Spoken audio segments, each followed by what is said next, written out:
and welcome to Storytime with Jester. Tonight, I'll be reading from my own book, the Book of Prophecies. We start off in chapter 21. Thorfinn, a childhood friend of his named Nosgar, and Tharuik were near the end of their journey that started far north in Pelandava, went south through the mountain pass in the Fagaras Mountains, into the kingdom of Van, through Brandenburg and Grobartig, and into Sternreich, where they were approaching a small village that lay in their path to the Jan Mayen Mountains. The sun was setting, and they were tired and hungry. The lone inn of the little town was lit up like a beacon, inviting them to rest their feet and fill their enormous thirst. As they walked through the entrance, they were assaulted by the din of the place. If they had wanted a relaxing evening, it would not be this night. A serving wench was darting to and fro, attempting to keep up with the demands of the overly large crowd. The three walked up to the trestle, where the bartender was busily making drinks. Thorfinn, not wanting to make his parched throat wait any longer for some relief, tossed a small bag of coins on the counter.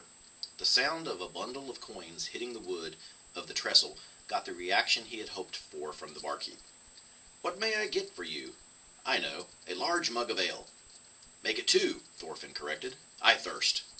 "Right away," the bartender said, as he scooped up the bag of coins. "And the same from my two friends here," Thorfinn added, not wanting to forget Nosgar and Tharuik, lest he have to battle them for his pair of draughts. Then, remembering Tharuik's distaste for alcoholic beverages, he amended, "Better make that 5 ales and a mug of goat's milk." "The little fellow," he thought to himself, "won't need more than one to start off with. I'll take 3. The bartender was quick to return with Thorfinn's request. As the trio began to weave their way through the throng of patrons, a hand flew into one of Tharuik's mugs, spilling the precious contents everywhere. A loud smack was then heard, the result of a hand on the side of the face of a man sitting at a nearby table. The owner of the open-handed swing was the beautiful young raven-haired serving wench. The object of her anger immediately jumped to his feet and grabbed her arm, squeezing it tightly in his grip.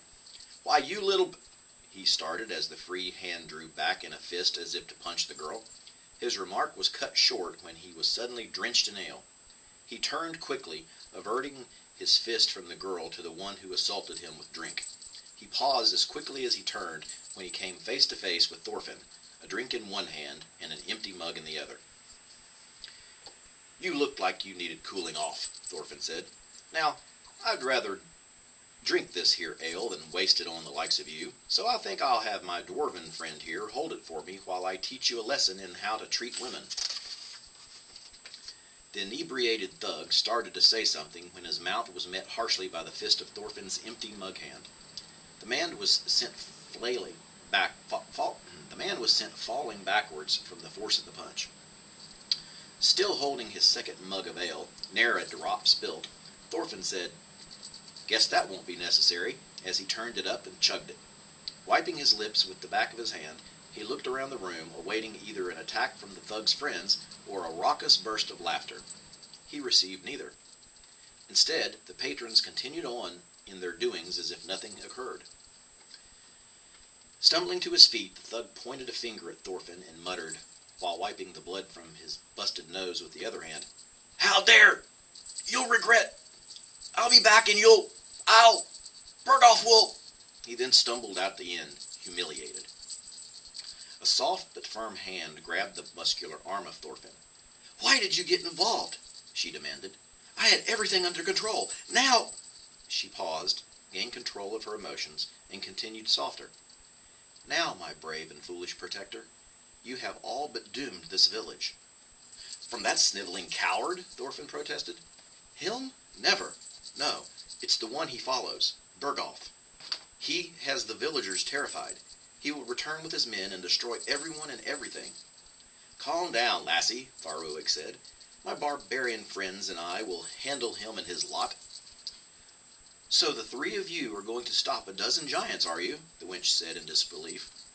Tharuik had started drinking his milk, smug with his boast of him and his companion's prowess in fighting. At the mention of giants, he spewed out the contents of his mouth. Thinking him to be shocked by the announcement of what they'd be facing, she instead heard only, "Ugh, that's not goat's milk."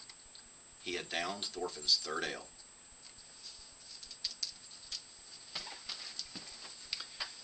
So, who has the inebriated thug gone to get? Giants, is what the serving wenches said.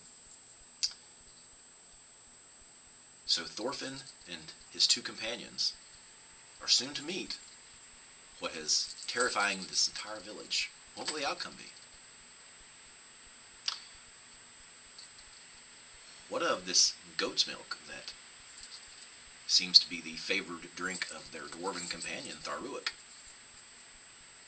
You can find that out in a previous chapter named Goat's Milk. This is just a small sample of the many stories of quite a few characters that are in this book that I wrote.